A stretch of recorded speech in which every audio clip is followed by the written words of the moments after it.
ونستعينه ونستغفره ونؤمن به ونتوكل عليه ونعوذ بالله من شرور أنفسنا ومن سيئات أعمالنا من يهده الله فلا مضل له ومن يضلله فلا هادي له ونشهد أن لا إله إلا الله وحده لا شريك له ونشهد أن سيدنا وحبيبنا وشفيعنا وسندنا ورحمتنا ومولانا محمدا عبده ورسوله أما بعد فأعوذ بالله من الشيطان الرجيم بسم الله الرحمن الرحيم يا أيها النبي إنا أرسلناك شاهدا ومبشرا ونذيرا وداعيا إلى الله بإذنه وسراجا منيرا. در ربیع الاول د میاشتې په مناسبت میں 13 جمعه د نبی کریم صلی الله علیه وسلم د سیرت پاک سے یو څو خبرې عرض کړې وې. د نبی علیہ السلام د والد محترم نوم عبدالله او د والدې محترم نوم آمنه بی بی آمنه. بی بی آمنه په مکه مکرمه کې د یو بهترین خاندان سره د هغې تعلق و چې هغې ته بنو زهره قبیله وې او د بی بی آمنې د پلار نوم وهب و او د تره نوم یې وهیب و او دا د خپل تره په تربیت کې وه. عبدالله متعلق ډېرې زیاتې رشتې راتلې او خلکو په خپله دا غوښتنه کوله چې زمونږ لور یا زمونږ خور دا د عبدالله په نکاح کې راشي. جمیانو دا پیشنګویۍ کړې وې د عبدالمطلب متعلق او د عبدالله صاحب متعلق چې د ده په اولاد کې به د آخر زمانې پیغمبر پیدا کیږي. لیکن د دې د هر چا دا خوښه چې خپل بچي له په یو ښه نسب کې او د یو هوښیارې بیبي او خشته بیبي سره نکاح وکړي. نو د عبدالمطلب دا خواهش و چې زه د دې بیبي آمنې سره د دې خپل زوی د عبدالله نکاح وکړم او مغسې وشوه. بیبي آمنه د وهب لور د وهیب د تره په تربیت کې وه. دوی وغوښتله تره ورته ورکړه. کله چې نکاح له تلل نو دې وخت کې د عبدالله د حضور پاک د والد محترم عمر 19 کاله دی تقریبا. نو دا به قانون و چې نکاح به وشوه نو هغه زمانه کې دا رواج و نو دا نکاح والا کم زلمی چې به د به 3 یا 4 شپې دا د هغه ښځې په کور کې کولې تېرولې به. دا د هغوی یو رسم او یو رواج او عجیبه داسې وشوه چې د نبی علیه السلام د مور بیبي د تره لور د دې وهیب لور هغه عبدالمطلب ځان له وغوښته.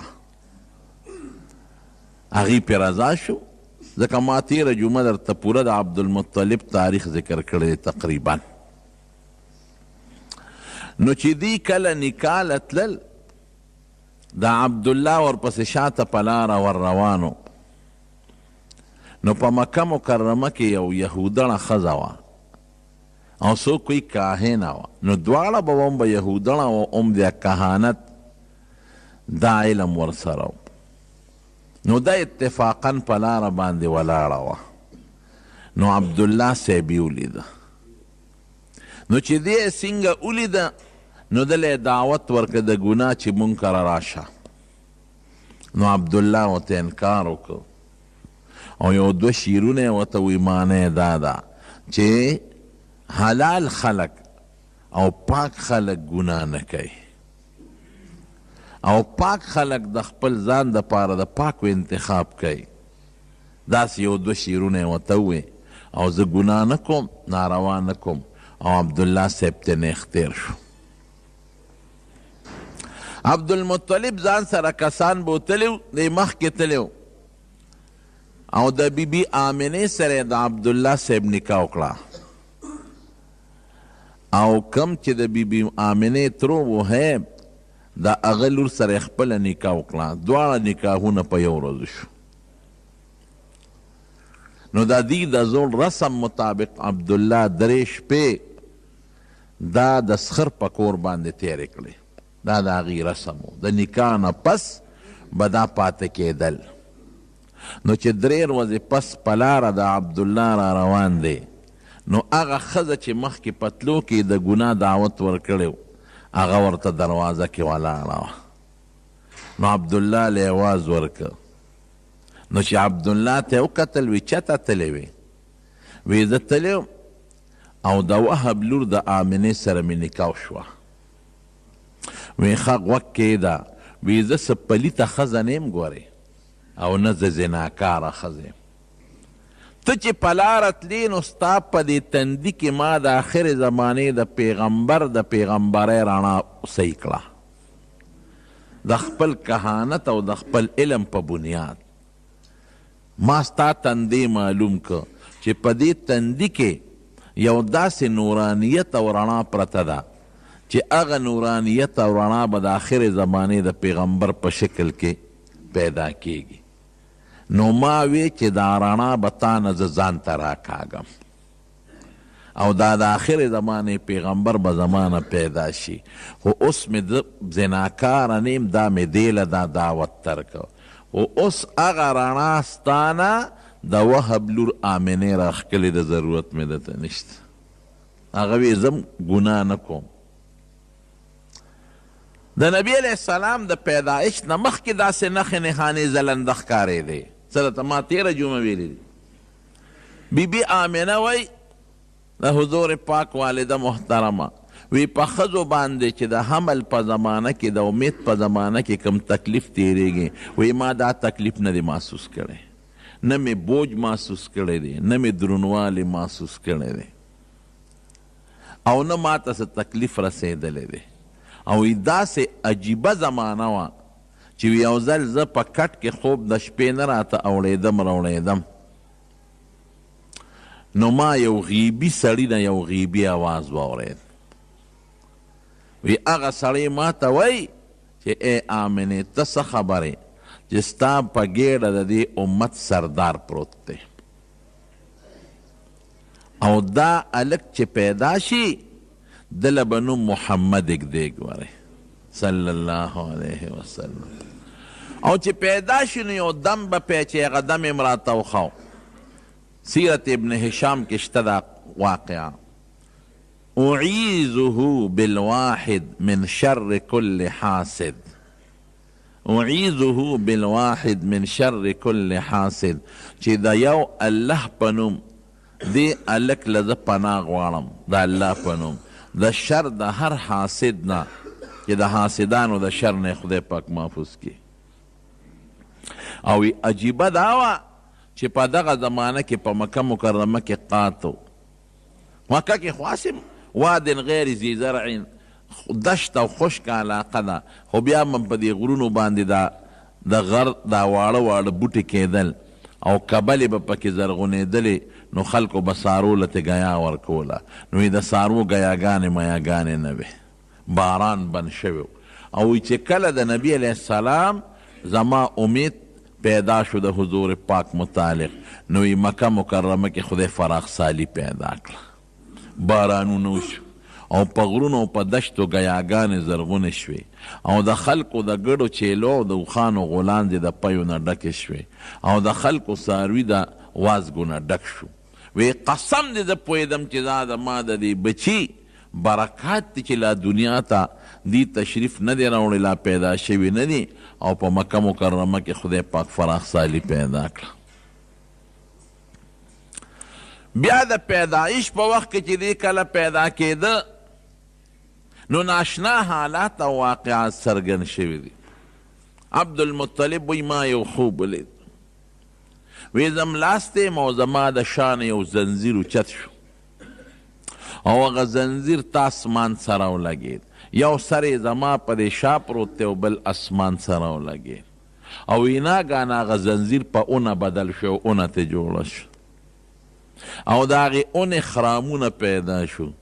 او په خرامونو کې څانګې جوړې شو او په څانګو کې میوې جوړه شو. وی ډېر خلک راځي چې دا اونه کټ کړي خو یو خشتا لږ دی خوبصورت هغه ته خلک منې کوي، څوک ورته نږدې نه پرېږدي. نو په دې اونه کې چې کمې میوې وې نو ما لاس اوچت که چې زم ته یو میوه روشو کوم خو زما لاس نه ور رسېده، زه به زما لاس به واپس را پرېوت. وی دې کې راویښ شوم نو د هغه زمانې چې کم کاهنانو عالمانو د هغې نه مې د دې خوب تعبیر وغوښت. هغې وی ستا د شانه به د آخر زمانې پیغمبر خدای پیدا کوي او د هغه دا څانګې د هدایت او دا میوې د هدایت دا به په دنیا کې خورېږي او خلک به ترې فایدې اخلي او څوک به مخالفت کوي راځي چې دا ونه کټ کي مخالفت به کوي خو خدای به د خلکو د مخالفت نه محفوظ ساتي. وی ته هغه میوې ته ونه رسېدې نو د هغه د نبوت زمانې نه به ته مخکې مرې. وی دا تعبیر ما ته ملو شو او چې کله حضور پاک مبارک پیدا کېده نو عبدالمطلب صاحب پخپله وی زه بیت الله سره خوا کې ناست وم، وی دا بیت الله دا دیوارونه د ځمکې لرالل او بیا اوچت شو او څومره چې په مکه مکرمه کې غټ غټ بوتانو نو دا به په ځمکه پرېوتېدل. د مکې غټ کافران وی په دغه شپه زمونږ یو غټه بوتخانه او په هغې کې بوتانو او چې کوم غټ بوت و نو په ځمکه پرېوت. وی مونږ بیا نیغ کو، وی بیا په ځمکه پرېوت، وی مونږ بیا نیغ کو نو بیا په ځمکه پرېوت نو بیا هم نیغ کو. وی مونږ کې یو کس وی چې هر څه چل دی خو په دې شپه څه ناشنا کار شوی دی. د نبی علیہ السلام مبارک شاعر دی حضرت حسان ابن ثابت رضی اللہ عنہ دی وی تقریبا د شپږو اوو کالو دغه وخت کې د شپږو اوو کالو وی یو یهودي آواز وکړو او چغې کړی هغه یهودي چې د آخرې زمانې د پیغمبر ستاره اوچته شوې ده او دا هغه ټیم دی چې دې ټیم کې د آخرې زمانې پیغمبر دنیا ته تشریف راوړی دی او عرب هم په تاسو کې پیدا شوی دی. او وی په جاړه شو مې چې جاړې ولې کاکاجي وی جاړم په دې چې مونږ وی دا منقبت به بني اسرائیلو ته میلو شي زمونږ قوم ته، خو دا منقبت زمونږ د قوم بني اسرائیلو نه د مکې عربو ته منتقل شو. وی چې مونږ معلومات واغشتل نو دغه وخت کې نبی کریم صلی الله علیه وسلم دنیا ته تشریف راوړه او مور بیبي وی د پیدایش په درد هېڅ قسمه تکلیف پوه شوی نه او یو ناشنا رڼا مې ولیدله او د هغې رڼا نه ما ته خدای پاک شام او بصره وښول او مشهوره خبره د ډېرو کتابونو لیکلې ده چې د فارس کم آتشکده وه اخو مجوسیانو اور ته به عبادت کو. زرو کالو کې هغه نه وه مړه شوې ځکه هغوی به پکې خپل تیل اچول او د بلولو انتظام به یې کو هغې ته به کسان ناست و چې دا مړه نه شي او په دقه ټیم د هغوی هغه آتشکده چې د هغوی هغه کم مرکزي عبادت خانه و هغه ورې مړ شو او د کسرا د غټې ماڼۍ نه غټې غټ تیږې راوغورځېدلې نو هغه کاهنان راوغوښتل وی زما د دې ماڼۍ باندې بېګال زلزله راغله او تیږې ترې راوغورځېدلې دا څه وجه کیدی شي. هلته اطلاع راغله چې د فارس آتشکده هغه مړه شوې ده دا څه وجه ده نو هغې لم نجومیانو کاهنانو خبر ورکړ چې په دې ټیم په دې شپه په دې وخت کې نبي آخر الزمان دنیا ته تشریف راوړلی دی. جنات او دا پیریان به بر اسمان ته ختېدل، دا خدای په اسمان بند کړل. نو هغې خپلو کاهنانو او جادوګرو له اطلاعات ورکړل چې څه نوې معامله پېښه شوې ده، زمونږ بره د اسمان تلل بند شوي دی او منع شوي دی. بهر کیف چې کله پیدا شو نبی کریم صلی الله علیه وسلم مور بی بی وی عجیبه کیفیت و چې دی پیدا شو نو یې د اسمان ته ګوته نیولې وه، لا ماشوم دی و اسمان ته یې ګوته نیولې ده. او مشوره خدا ده چې په 12 د ربیع الاول دنیا ته تشریف راوړی دی، لیکن کم محققین چې دي تاریخ دانان او د سیرت لیکونکي هغوی چې کم تحقیقات کړي دي نو دا تاریخ ټیک نه دی، ځکه په دې د ټولو علماو اتفاق دی چې ورځ د ګل وه. د ګل دا ورځ ډېره زیاته بختوره ده، د حضور پاک پیدایش د ګل په ورځ، او مدینې منورې ته چې هجرت وشو مدینې شریفې ته ورسېد دام د ګل ورځ وه، او وحی چې نبي علیه السلام ته نازله شوې ده دام د ګل ورځ ده. نو یو ځل د نبي علیه السلام مبارک نه چا د ګل د ورځې تپوس وکړه د روجې، وی صاحب که زه د ګل په ورځ روجه ونیسم د دې روجې څه فضیلت دی؟ نو حضور پاک وفرمایي د ګل په ورځ زه پیدا شوی او د ګل په ورځ ما له وحی راغلی ده، نو وی د ګل ورځ خو ډېره مبارک او بختوره ورځ ده. مسلم شریف کې حدیث دی او یو حدیث کې راځي چې نبی علیه السلام به د ګل په ورځ عموما روجه نیوله، د ګل په ورځ باندې. نو د ګل ورځ دا بختوره ورځ د رڼو ورځ د ګل وه او میاشت د ربیع الاول وه. نو چې د ګل ورځ او د ربیع الاول د میاشت دوی حساب کوي او د اصحاب الفیل چې تیره جمعه مې قصه کړې وه د هغې د هلاکت 50 ورځې تېرې شوې وې، نو دوی وایي چې دا 12مه نه جوړېږي، په دغه کال 12مه دا کیدی نشي، نو څوک 8 د ربیع الاول یادوي، خو زیات تر محققین 9 د ربیع الاول یادوي، او د اپریل میاشت وه او څوک 20 یادوي او څوک 22 تاریخ یادوي 22 اپریل، او د سحر 20 منټه د پاسه 4 بجې. په هغه ګړی نه وي په هغه زمانه کې، خو دا دوی د منټونو حسابونه کړي دي چې په هغه ورځ د نبي علیه السلام د پیدایش ټیم سو سبا ختلی او نور ته ختو ته لا ډېر ټیم پاتې و، نو هغوی چې حساب کړی دا 20 منټه د پاسه 4 بجې تقریبا جوړېدل. چې څنګه پیدا شو عبدالمطلب خدا ناشنا واقع ولیدله نو زر راغی د خپل زوی کور ته، د عبدالله صاحب کور ته، او چې څنګه راغی نو تپوس یې وکړه، هغه ته خو د انګور پته وه، وی دا ماشوم خدای پاک پیدا کړی دی، وی شا بزر یې ټوکله کې ونغاړه او مال یې راکړه. نو عبدالمطلب ته په لاس کې واغېسته او اوچت یې که ولاړ، وی زه په ده لومبې د بیت الله طواف کوم. نو د بیت الله نه یې پې طواف وکړه.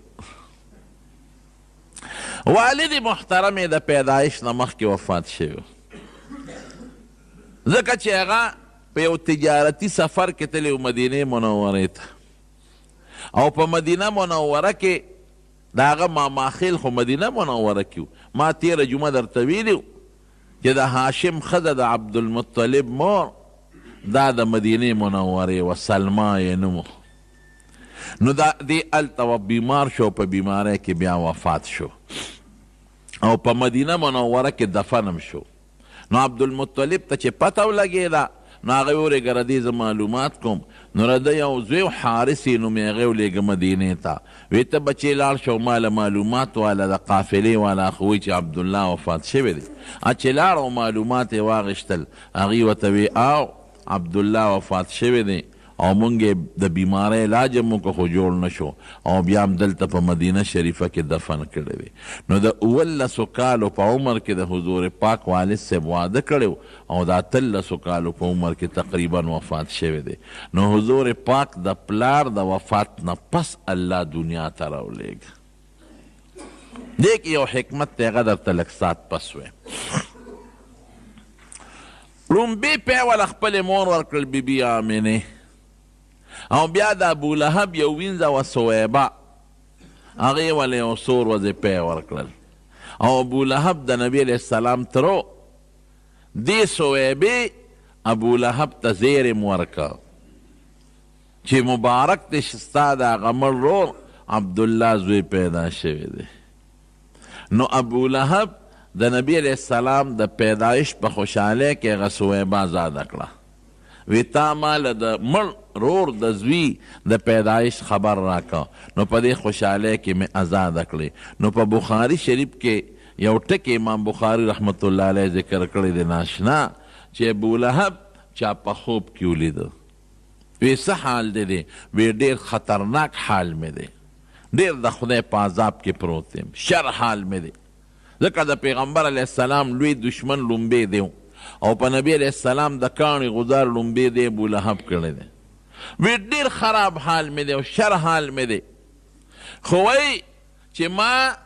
نبی علیه السلام د پیدایش په خوشحالی کې صویبه ازاده کړې ده چې هغې ما اطلاع راکړه. وی د هغې په سبب الله زما په دې قټه ګوته کې پیدا کوي. نو هغه زه دلته کې روم، هغه زه دلته اوس کم. نو دا د حضور پاک لوی شان دی. ګورئ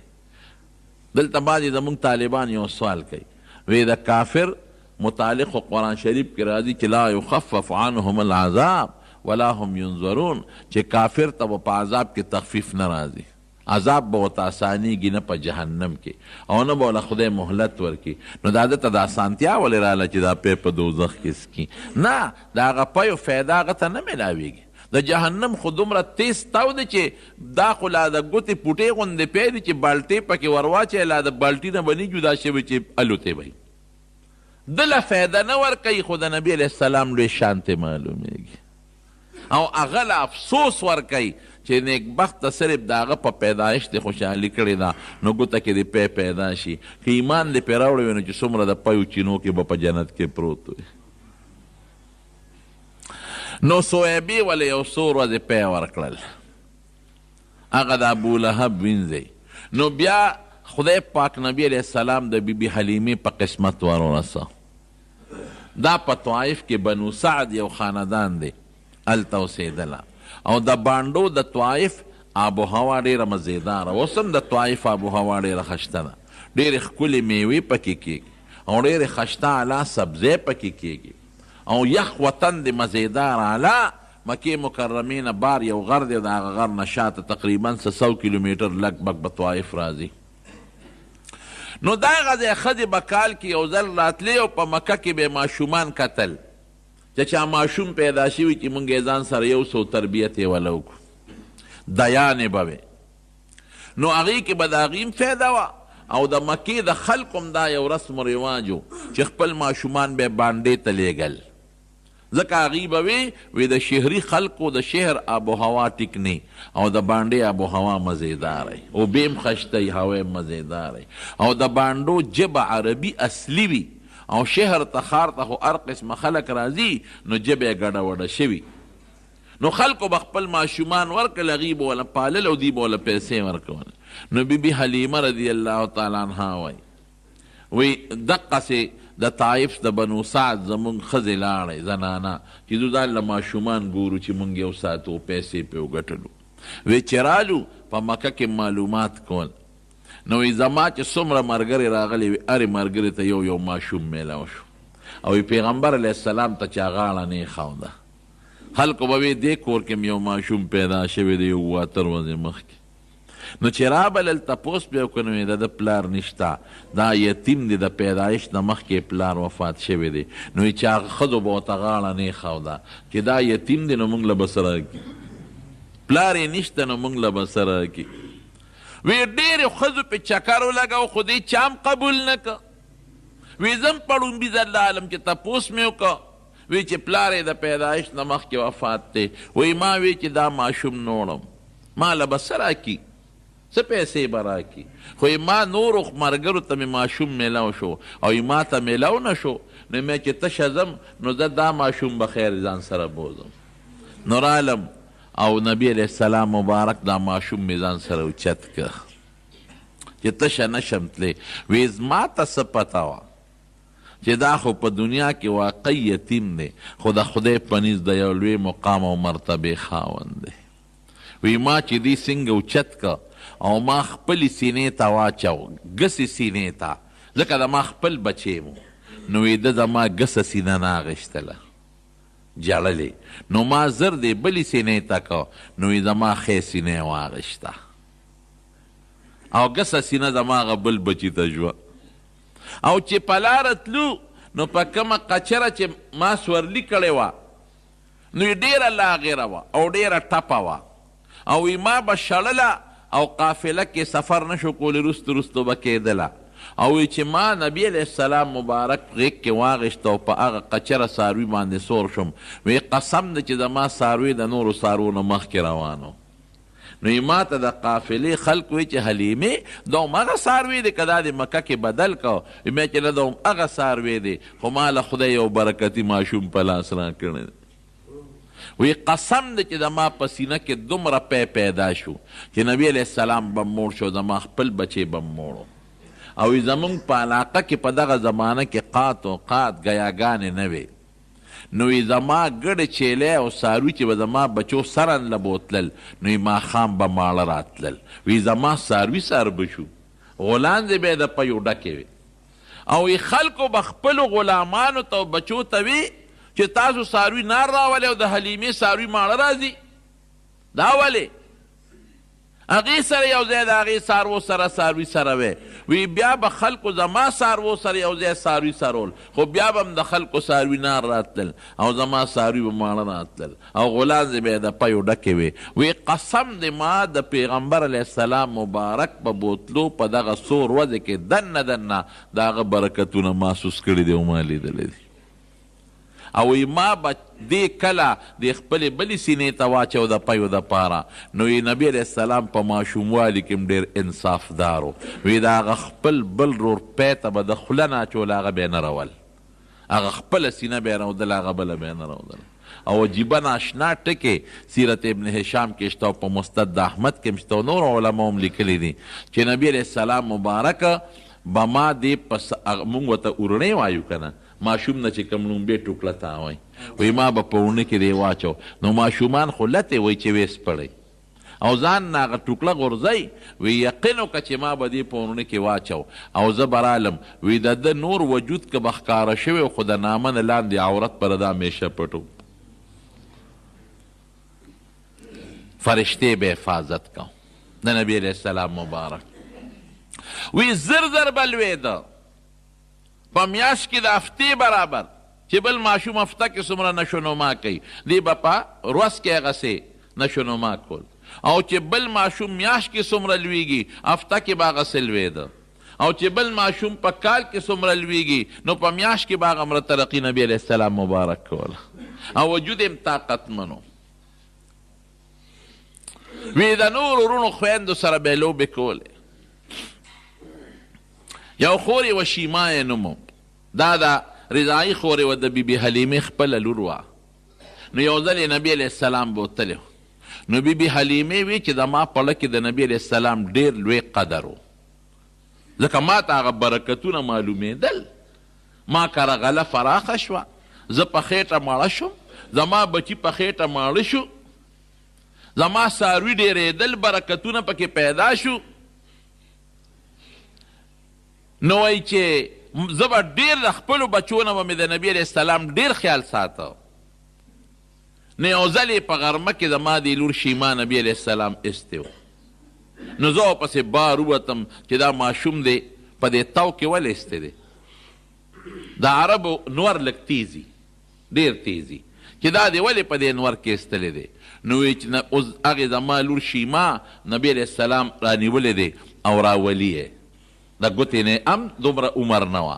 د ګوتې نه یې نیولې دی وی ما هغه خپلې لور ته غوسه وکړه چې تا ته ما نه وي چې دا ماشوم به د انور نه ساتې تا ولې په انور کې په غرمه کې بار ایستلی دی وی ما ته وی چې راشه مورې ناشنا ټکې درته ښیم څنګه دی وی ده باندې نور نه لګي اوریاس پې د پاسئ او چې دی کم خوازي د اوریاز ورسره روان یي هغه سورې پې د پاسئ راشه وګوره دا د نور دی او د نور د پاسه په د سورې دی وی دا د نبی علیه السلام مبارک د ماشوموالي برکتونه ما لیدلي وی یو ځل 2 کاله چې مو له پی ورکړل نو ما دې راوست خپلې مور بیبي له چې مور ته یې حواله کوم خو یړه مې نو خو قانون به دا و چې 2 کاله به دې ماشوم ساته زیات پرې نه ساته نو چې مې راوست نو په مکه مکرمه کې وبا وه طاعون بیماري وه نو ما ته مور ته مې ویلی وي چې دا ماشوم دی زما خو نه کېږي او مکه کې وبا ده نو که دې خوښی خیر دې ما له پیسې منا کوه اجرت منا کوه دې به زه واپس بوزم وی مور یې راته وي چې او دلته وبا داسې نه بیماري ورته ونه لګي واپس یې بوزه وی ډېر زیات پې خوشحاله شو نو بیا مې بوته نو 2 کاله را سره زیاتي عمر یې تېر که 4 کاله یې دې سره تېر کړي دي وی یو ځل په طایف کې یو میله لګېدلې وه نو مونږ هغه میلې ته ولاړو دا جادوګر دا خپل جادوګري ښکاره کوي که نه جادوګري په دې میلو کې اوسمي نو وی زه هغه میلې ته هغه جادوګر لګیا د خپل کرتبونه ښکاره کوي او زه ورته ولاړ او نبي علیه السلام ما سره خوا کې ولاړ دی وی دې کې د هغه جادوګر په پیغمبر علیه السلام نظر شو وی چې څنګه یې پې نظر شو وی دې جادوګر چغې کړې چې دا ماشوم مړ کې دا ختم کې د دې ماشوم د وجې نه به زمونږ د پلار نیکه دین ختمیږي هلی دې مړ کې وی ما نبي علیه السلام ځان ته رانږدې کو او جادوګر ته مې غوسه وکړه چې د خدای دې بې خباسه زما بچې وجنې ته خو رانږدې شه څوک خو زما زوی ته رانږدې شي خو ماشوم له خو د چا لاس نه ورځي یاره وی زه پوه شوم برکتونه خو مې لیدل او اتفاق دا وی چې په قافله کې کله زه روان وم وی نبي علیه السلام ما سره دی هغه زمانه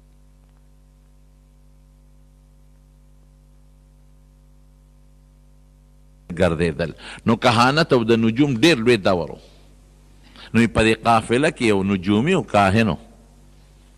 وی چې نبي علیه السلام له ما پی ورکول دا مخې ښکاره شو نو هغه ورته وکتل وی ما ته وی چې د دې ماشوم څه نوم دی وی ما ورته وی چې د ده نوم محمد دی صلی الله علیه وسلم د ده د پلار څه نوم دی نو ما ورته د خپل خاوند نوم واغېسته چې پلار یې دا دی ولاړ دی او دی نوم دی حارس او ما ته وی چې د مور یې څه نوم دی وی ما ورته وی چې دی مور یې مو زما نوم آمنه دی وی ما ته هغه نجومي وی چې کله دې ماشوم د پلار نوم عبدالله وی او دې وخت کې مړ وي جمدې نه وي او د مور نوم یې آمنه وي دا اوس ما لاله وجمې خو ته وایې چې دی پلار دی جمدې دی نوم د حارس ولوخو او ته وایې زه مور یم او نوم ستا حلیمه دی نو دا په شک کې دی واچولم وی ما ورته وی چې ولې دی وجه وی د دې ماشوم شکل د آخر زمانې د پیغمبر په شانتې دی د ده د تندي نه د آخر زمانې د نبوت رڼا روځي خو د هغه په صفتونو کې دا لیکلي دي چې پلار به د پیدایش نه مخکې وفات شوي او د پلار نوم به عبدالله او د مور نوم به آمنه نو د دې په دې وخت کې په شک کې واچولو وی ما چې شکر دی چې خپل نوم مې ورته ښولی او دا خپل پلار مې ورته ښولی دا خپل خاوند مې ورته ښولی دی وی یو ځل زما خپل ماشومان وروڼه خویندې په منډه رالل وی ما ته وی چې مورې هغه زمونږ قریشي رور خو چا مړ که وی بس په ما هیبت راغی ما چې دا خو لانجه پیښه شو نجومیان او کاهنان او یهودیان خو د متعلق اطلاعات او خبرې ورکوي او مسله پیښه شو وی ما چې ولې وی چې هلته مونږ لوبې کولې او یو څو کسان رالل او چړې یې راوویستې او په سینه کې یې ولې وټومبلې وی بس ما چغې جوړې کړې خاوند ته مې وی سړیاله راشه وی منډې م کړه چې راشه مونږ ته ځای وښایه وی هغوی ماشومان را سره وی هغه ځای له یې بوتلو وی چې هلته سینګ ورسېدو کتل وی نبي علیه السلام دقسې یک تنها ولاړ دی او شین ګوشین هېڅوک نشته نه پې د وینې اثر شته او نه څه د چړې چاکو داغ شته زر مې وکته او روچت مې که او سینې پورې مې ونیوه او کور ته مې راوسته ویرېدم وی ما ته مې خاوند وي چې دا به چېته پیریان میریان او یا چېته بل څه شی به و د غیب و سالم به دا څادر ګرځي خدای مو مخه جومات کې زموږ بره کار شروع دی نو تاسو ته ما مخکې پاتې دی پلسترې شروع دي نو زړه د اخلاص نه مدد وکړئ ښه تعاون وکړئ ورسره ځکه ما تاسو ته ویلو چې موږ عامه چنده نه غواړو او نه چا ته چندې وایو نه چا نه غواړو بس دا چې خدای پاک د چا په لاس کې دا کار کړي نو د هغوی نه خدای پاک به دا انشاءالله دا کار اخلي بهر کیف وی شین ګوشین ولاړو کور ته مې راوسته چې مې کور ته راوسته او کله نبي علیه السلام یو پوټی قلار شو نو ما تې تپوس وکړ بچې څه چلو وی راته وی چې مورې هغې بیبي حلیمې ته به یې مور وی مور یو دوه سړي رالل وی هغه یو ابل نه تپوس کړي چې دا هلک دی هغه ورته وی هم دا هلک دی وی زه یې ونیولم او چړې چاقینچانې چاکوان ورسره و هغه یې راوویستل او یې ما ته وی چې بچې مه یریږه تا نه به خدای د دې امت مشر او سردار جوړوي تسلي راکړه او دې ځای کې د دې سینې د دې قوتې نه تر د دې نامه پورې د دې خېټې پورې دا ځای رالوشلو او یې زه په دړ نیم پېښ شوی او بیا زما د دې وجود نه نبي علیه السلام وروستو دا قصه بیا کړې ده دا یې وروستو قصه کړی خو که لا ماشوم دی پوهېږي نه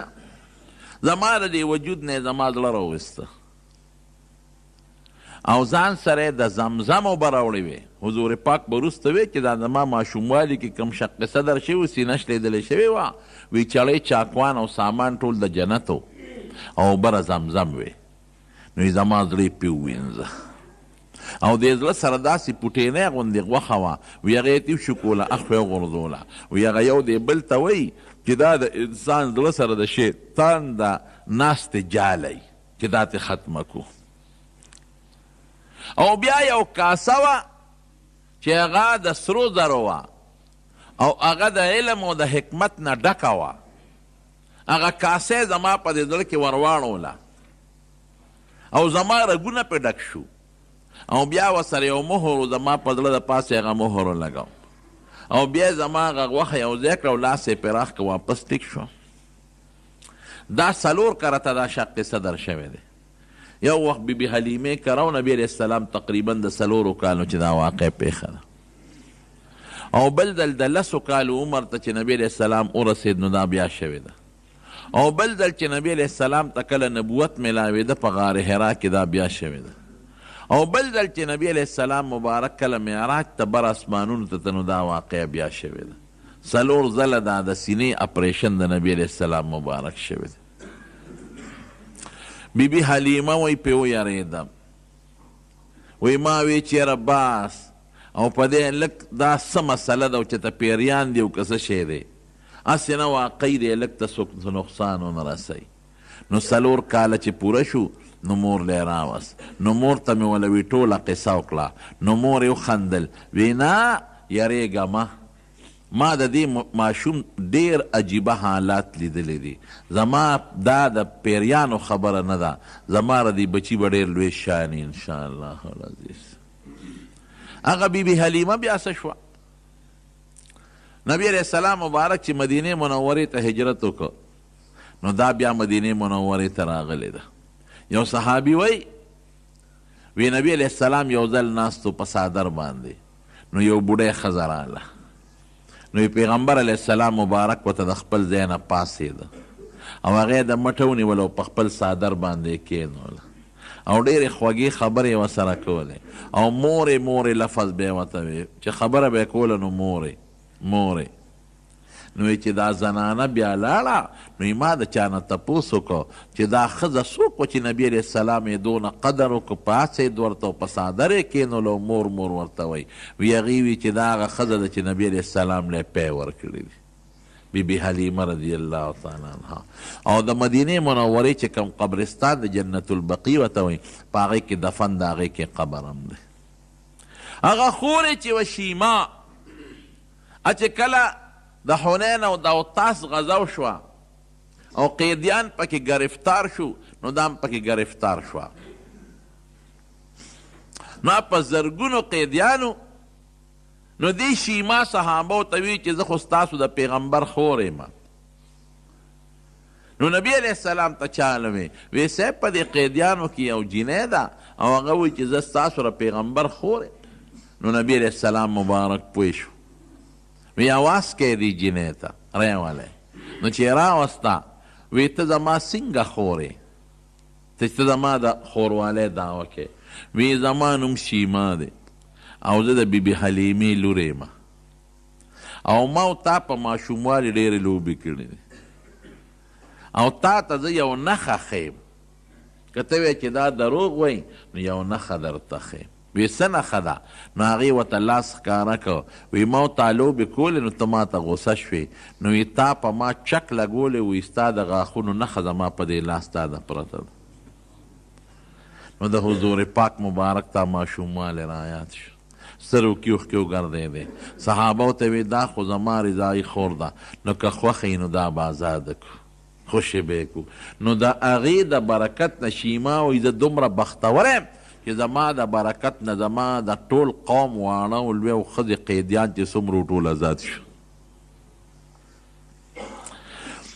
مور بی بی بیا مدینې منورې ته لاړه د حضور پاک،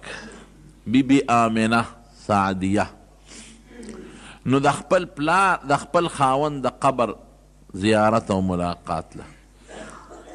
نو ام ایمنه هم ورسره وه، دی وینځه وه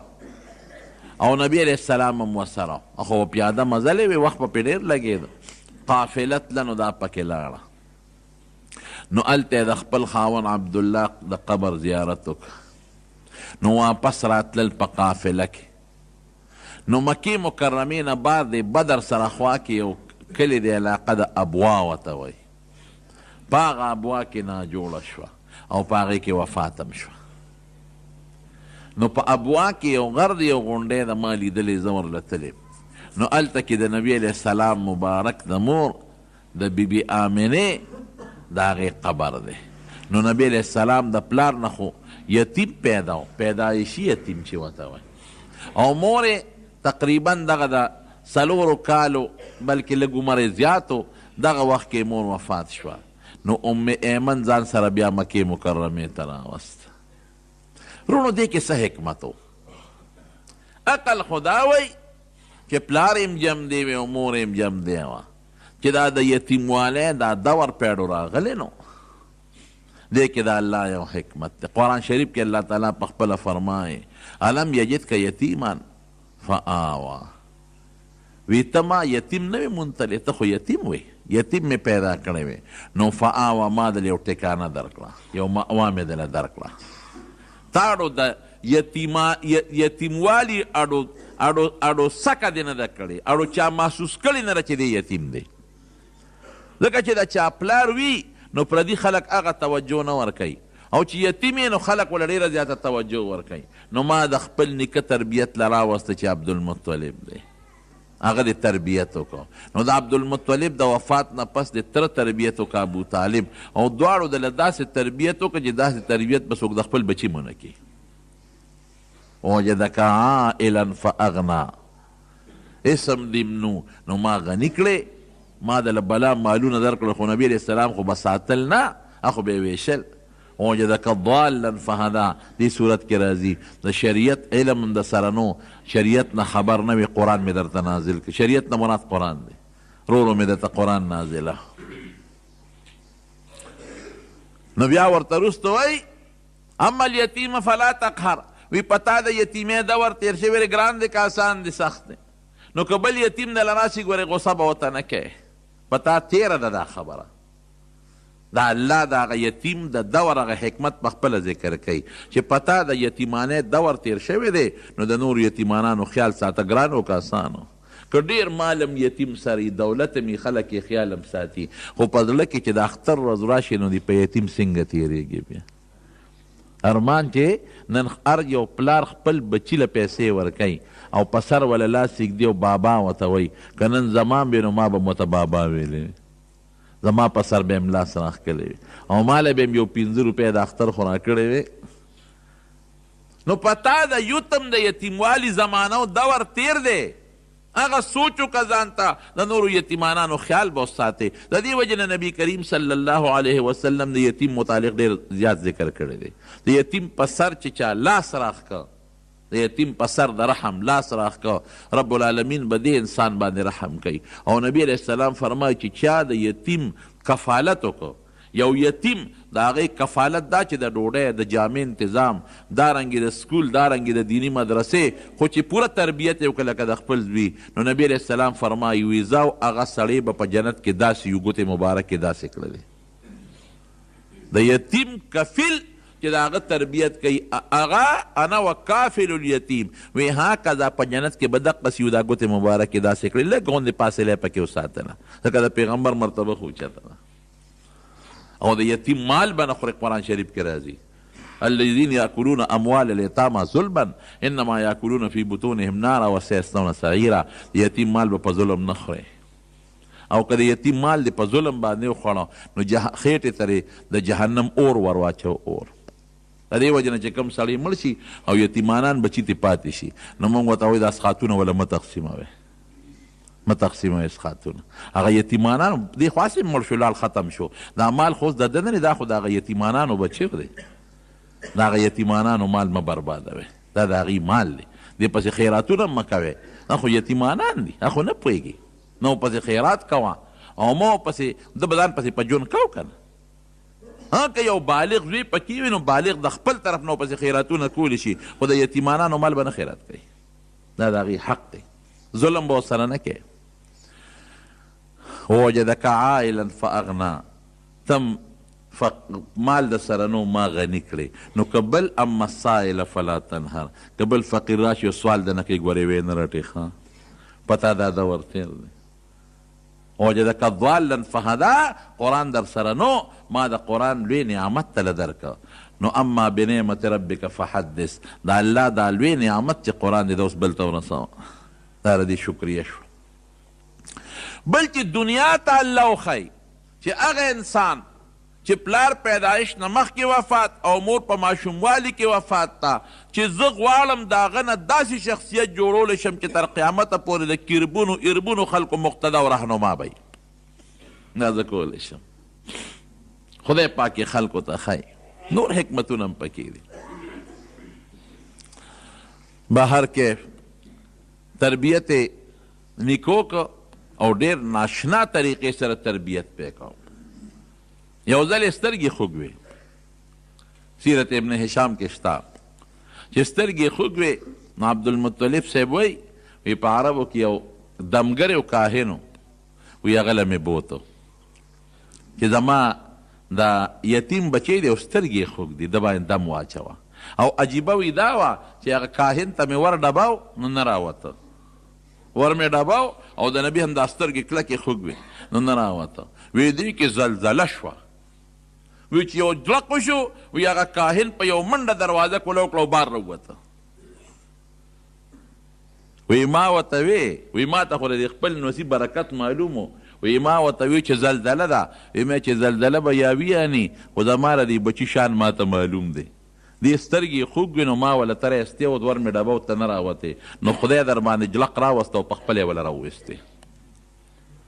وی چې دا ټکې مې وی او هغه زما د یونیورسټي ته وکتل چې څه چل دی پې، وی ما ورته چې سترګې خوږ دي، وی چې دارو خو ده سره خپله پراته دي. وی مې چې څه دارو دي، وی د حضور پاک د خولې مبارکې نه یې لاړې راوویستې او د نبي علیه السلام په سترګو یې پورې کړې، وی زه اوس به ټیکي، وی قپا قسات یې سترګې ټیک شوې چې د دې ماشوم خوله کې دارو پراته دي، لاړې د ده لاړې او دا حقیقت هم دی. حضرت علی رضی الله عنه په خیبر کې یو قلا و ډېره سخته وه، ډېرې قلاګانې فتح شو، دغه قلا نه فتح کېده. نو نبی علیه السلام مبارک د شپې نه وی سار له به دا قلا الله د هغه چا په لاس فتح کوي چې د هغه سره به د خدای مینه او د ده به خدای سره مینه جنډه به هغه له ورکوم سار وختي. نو صحابه وی موږ ټول د نبی علیه السلام مخکې تېرېدو چې ماله به جنډه راکړي، بل وی ماله به راکړي، بل وی ماله به راکړي، ځکه چې دا هغه په لاس به فتم کېږي او ده سره به د خدای مینه او د ده به خدای سره مینه دا صفت بچا کی. نو چې هر یو تېرېده چې ما ته به آواز وکړي، وی نبي علیه السلام آواز وکړي چې این علي بن ابي طالب، علي څه شو د ابو طالب زوی موږ وایي چې صاحب سترګې خوږ دي وی ورشه اواز کوي ورته نو علي صاحب هم راوغوښته نو چې راوغوښته حضرت علي صاحب فرمایي د ما آشو به چشم و سترګو نه مې دا اوښکې بهېدلې او سترګې مې تکې سرې وې وی نبي علیه السلام مبارک را سترګې دم کړې او لاړې مبارکې پرې رالتو کړې وی ټیک ټاک شوې وی جنډه یې راکړه چې ورځه خدای پاک د هغه په لاس فتح راوسته او یا د هجرت په موقع حضرت ابوبکر صدیق رضی الله عنه چې مار وچیچه نو نبی علیه السلام خپلې لاړې مبارکې د هغه ځای نه تاو کړې نو ټیک نه شو په اساس ټیک شو برابر شو یا داسې نور ډېر واقعات شته چې حضور پاک به پې دم اچو او دم سره به یې د خولې نه ورته نری نری لاړې توکلې نو خدای به پکې شفا ورکوله وی سترګې ټیک ټاک شي یو ځل باران نه کېده نو عربو عبدالمطلب لرال چې ته د بیت الله مشر او د زمزم د اوبو مشر نو ته راشه څه چل وکړه باران نه کېږي چې خدای ته سوال وکړو نو ابو طالب صاحب ورېږه ما سره انتظام شته که نه نو نبي علیه السلام مبارک یې راوویسته دی خو ماشوم ابو طالب صاحب ساته وی دا ماشوم الله ډېر برکتي دی خدایه دې ماشوم په دې سپین مخ د نه سوال کو چې په موږ باران وکړه وی ورځ راله او ګلز ګلز وشو او په اسات باندې باران وشو وابیض یستسقى الغمام بوجهه بخاري کې راځي وابیض یستسقى الغمام بوجهه سمال الیتامى عصمت للارامل وی خشته ښکلې سپین مخی دی او خلک چې باران غواړي د په دې مخ باران غواړي په ماشوموالي کې وی خدای پاک باران وکړه بهر کیف نور حالات هم دي انشاءالله موقع نو آینده جمعه کې به درته بیان کړم نو د نبی کریم صلی الله علیه وسلم د ولادت مبارک دا میاشت رونه موږ به په دې کې څه کوو نو دې میاشت کې څه داسې خاص اعمال نشته چې موږ د هغه یو خاص عمل وکړو هېڅ داسې خاص عمل نشته که څوک خیرات کوي دې میاشت کې هم کولی شي او بله کې هم کولی شي د خیرات دپاره څه ضرورت او د میاشتې تخصیص نشته خو دې وخت کې خلکو ته لکه سړي پلار مړي او کال پسې هغه د کلیز هغه ورځ راشي نو خلکو ته د پلار هغه ورځ را یاد شي چې په دې ورځ مې پلار مړو په دې میاشت کې نو خلک خیرات وکړي نو په دې وجه په دې میاشت کې د نبي علیه السلام حالات خلکو ته رامخکې چې علما بیان کړي خلکو ته پته ولګي نو یاره راشه دا میاشت او بل میاشت د برکت میاشت هم ده نو راشه میاشت هم د برکت ده او د نبي علیه السلام مبارک د وفات هم ده نو خیرات به پکې وکړو نور څه خاص ورځ په شریعت کې دا حکم نشته چې په دې ورځ او په دې میاشت کې خیرات کوي او په دې کې مه کوئ بل درود شریف لږ زیات لوستل پکار دي په نبي علیه السلام مبارک بل رونو مونږ به په دې میاشت کې د پیغمبر علیه السلام په پیدایش د خوشحالۍ اظهار کوو بلکل به د خوشحالۍ اظهار کوو مونږ په دې ډېر خوشحاله یو الحمدلله چې مونږ له خدای دومره عظیم پیغمبر راکړی او مونږ یې د هغه امتیان پیدا کړي یو او دا نبي علیه السلام په پیدایش خوشحالي عبادت دی ګورې الله پې خوشحالېږي خو په هغه طریقه به کوو چې د شریعت د دایرې نه پکې بار ونځو په هغه طریقه به کوو څنګه چې صحابه وکړي دي او څنګه تابعین وکړي دي او زموږ څنګه ائمه او حضرات وکړي دي نو دا بعضې خلک کوي داسې په دې پنجاب کې خلک دا زموږ وطن خو لا ګزاره کوي زه پروس کال تللی وم پنجاب ته نو هلته کې د شپې را روان یو ځای کې همدا ورځې وې نو صاحب چې هلته مې وکتل چراغان دي او بلفونه دي او څه لوی نخرې پخرې دي ما نه یېره وه خبره داسې نخرې دي چې دا دیوالونه او دا دوکانونه او دا بلډینګونه د دې بلفونو ډک دي او شپه ده د شپې خو دوکانونه هلته کولاوي مې او بند مې د ښځې دي او نر دي او کیرونه دي او پی دي او شربتونه دي ما هغه ډرایور نه تپوس وکړو چا چې په لاره به وتلم مې دا څه شی دی وی آپ کو پتہ نہیں میں بولے عید میلاد النبی ہے نا دا خو عید میلاد النبی دی که نه میں مونځ نه کوې کم بختیانو روژه نه نیسې او دا چراغان کوي او پنجابي ته چا ویله که وي دغه دی دا وی دا مونځ ولې نه کوې وی دا جنوري پرورۍ کې په دې کې به د پلار راله اودس کوي او دا په اړ جمعې کې به جومات ته د پلار دی بیا او روژه به هم نه نیوله هلکه روژه ولې نه نیسې وی پټان جانې روزه جانې پښتون پیشه او روژه پیشه او چې روژه ماتې به شو روژه به یې نه مونځ به یې نه کوو چې روژه ماتې به شو نو خپې به یې مخکې پیکوړو ته راتاو کړی وې هلکه وي ظالمه وي روژه هم نه نیسې او مونځ هم نه کې او پکوړو کبابو ته د مخکې نه خپې تو کړي دي. وی څه کافر درته ښکارم، روژه به هم نه ماتوم. نو هغې نه لمونځ کوي نه روجې نیسي، خو یو څیز دی دا نه کوي او بس دغه کیرونه میرونه په دا شپه کې پاخه کړي او بې ستري او بې پردګي پکې وکړي ښه ډېره، او په دې به هم خدای بخي. یاد وساتئ زما وروڼو، بخښنه او خدای ته نزدېکت دا د نبي علیه السلام د سنتو په تابعدارۍ کې ده. حضور پاک دې له دنیا ته تشریف نه دی راوړی چې خلکو ته وایي زما په پیدایش خوشحالي وکړئ او مونځ کوئ او روجې نیسئ او د سنتو تابعداري مه کوئ. الله یطیع الله و اطیع الرسول، د خدای او د رسول تابعداري به کوئ. نو زمونږ جنت په دې کې دی، د الله خوشحالي په دې کې ده چې ته د پیغمبر علیه السلام مبارک سیرت وورې او هغسې لکم فی رسول الله اسوة حسنة، ستا دپاره نیکه نمونه چې د هغه په شان نمونه ځان له جوړه کړې. او که ستا شکل او ستا نمونه او ستا جامه او ستا کردار او ستا ولاړ او ناسته هر څه د انګریز په شانتې وي او صرف وایي چې د نبي علیه السلام په پیدایش به زه چراغان هم کوم او جلوس به هم وباسم او خوشحالي به هم کوم او لاسونه به هم پړقوم او چغې به هم پکې وام، نو په دې نه خلاصېږي، په دې مخه په دې هم خوشحالېږه ما. داسې هغه ځان له د زړه په زور خوشحالي راوستل دي. اصل جنت او اصل د خدای پاک ته د نزدېکت او جنت حاصلول د نبي علیه السلام په کردار خپلولو ده، د نبی علیه السلام مبارک په سنتو عمل کې ده، او چې نبی علیه السلام د کوم څیز نه منع کړو چې د هغې نه موږ ځان وساتو. نو دا ما سیرت په دې بنیاد روان کړه چې یو خو ته پته مو لګي چې نبی علیه السلام څوک و. زموږ شیخ صاحب یو ځل خبره کوله، هغه وی یو ځل د لاهور کې چې ته دا د مخکې زمانې د غالبا چې د 1934-35 خبرې به غالبا هغه زمانه کې چې ته پرچه وه د جرنالیزم په هغې کې یو سوال راغلی، نو هغې کې دا سوال راغلی چې د نبي علیه السلام متعلق په هغه یو نوټ ولیکې د هغه په سیرت باندې. نو بیا هغه پرچه داسې جوابات خلکو لیکلي چې هغه بیا اخباراتو پې کالمې لیکلی وې. نو چا پکې لیکلي چې دا په کشمیر کې پیدا شوی دی، چا لیکلي چې په مکه مکرمه کې یو مالداره کورنۍ کې پیدا شوی دی، چا لیکلي چې مکه مکرمه کې یو سیټ کره پیدا شو، لسم تعلیم یې په مکه کې حاصل کو او اعلی تعلیم دپاره آکسفورډ یونیورسټۍ ته تللی دی. دا زمونږ د خپل پیغمبر تاریخ دی. او هغې به وي په مدینه منوره کې یو بارټلا وکیل و او د پازاري مانسیری و.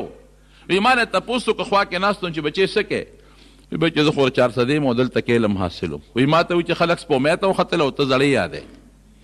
وی ما ورته چې کاکاجي هغه سپومۍ مې تا ته پرېښې ده، زه به همدا د پیغمبر زاړه یادوم او ته پې چې اوس سپومۍ دې پیش. وی بیا ما ته وی یاره وارې او تپوس ته نه کوم چې دا نبي علیه السلام د اکبر باچا زمانه کې تېر شوی دی، دا پته چاته نه لګي چې ته اکبر باچا او چې ته پیغمبر علیه السلام. نو وروڼو د خپل پیغمبر تاریخ نه ځان خبر کړئ. هغه قوم بهترین قوم دی چې کم قوم خپل مشر یېر نه کو او بیا د پیغمبر علیه السلام مبارک غوندې مشر خپل مشر او خپل زوړ تاریخ چې چا یېر کو، دا لاندې قوم دی، دا پریوتی قوم دی. زمونږ خفه کېږئ مه، خو نصاب تعلیم ډېر ګنده روان دی.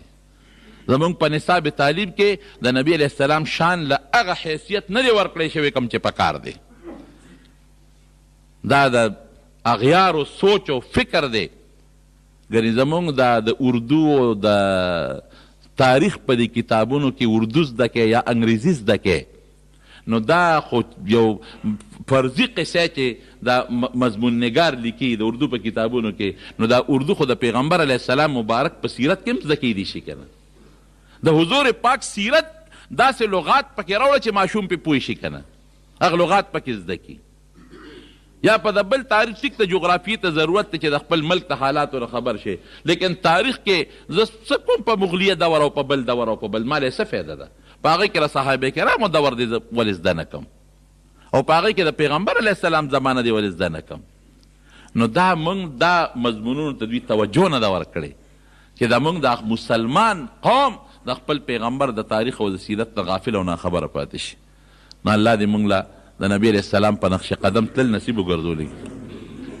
رب العالمین دې موږ د پیغمبر علیه السلام مبارک تابعدار جوړ کړي او د هغوی اسوه حسنه دې خدای زموږ نصیب وګرځولی او د هغې سره دې خدای په جنت کې ملګرتیا نصیبه کړي او د هغې د مبارک لاس د حوض کوثر اوبه دې الله زموږ نصیب وګرځولی کړي. خدای دې د شیطان د نقش قدم نه وساتي، الله دې د فتنو مصیبتونو آفتونو پامن کې وساتي. زمونږ دلته کې دا احسان حاجي صاحب احسان استاد صاحب دی کور والا وفات شوي، هغوی ته هم دعا کې چې رب العالمین مغفرت نصیب کړي، د آخرت وی سفر الله د روښانتیا کې او محمد زمان زموږ د دې بدرخیلو نیمشادي رور وفات شو هغې ته هم دعا کوې چې الله مغفرت نصیب کړي او کاکړو کې دا مشتاق صاحب د کور والا وفات شوي زموږ د لالاجي لور وه هغې ته هم دعا کوې چې خدای پاک مغفرت نصیب کړي نور څومره مردګان وفات دي الله دې ټولو بخي او الله دې زمونږ چې کوم مریضان دي په کورونو کې په هسپتالونو کې الله یې ټول له شفا ورکړي الله ته زمونږ نه راضي شي خدای زنقدن وخت کې په خولې دا کلمه نصیب کړي چې لا اله الا الله محمد رسول الله سنت پاتې شي نور خطونه پس بالکل د امام محمد صاحب قول د مفتابهي د نور خطونه پس تیرا سنت بیا وکړي یو زنانه خاون مړ شي او هغه پریز کې وي نو هغه زنانه په پرده کې د زوی په جنج باندې به نه دي دا به عدت په خپل کور کې تیری د خوشحالۍ جامې داسې او داسې د خوشحالۍ داسې خوشبویۍ پورې کول او لفټکې مفټکې پورې کول دا ګناه ده ټوله د کور کې مشکلات دي الله دې مشکلات په خیر بدل کړي به کوي ویتر قضا شته دی مؤمن چې ګناه کوي نو د هغه نه ایمان اوچتېږي او دوباره پکې بیا اخبار دا داسې ده یو حدیث پاک کې راځي چې څوک په ګناه کې مبتلا شي نو ایمان ترې اوچت شي علما لیکي چې د دې نه مراد د ایمان هغه نښه ده دغه وخت کې دی مؤمن دی دې وخت کې دی مؤمن دی خو کامل مؤمن نه دی د ایمان هغه کمال ته پورته شو یا د ایمان چې کومه رڼا ده هغه رڼا د ایمان ته نه پورته شوه دا تعویل پکې کوي نه اخبار چې څوک ګوري نو د ایمان ته نه ځي بلې څه کوي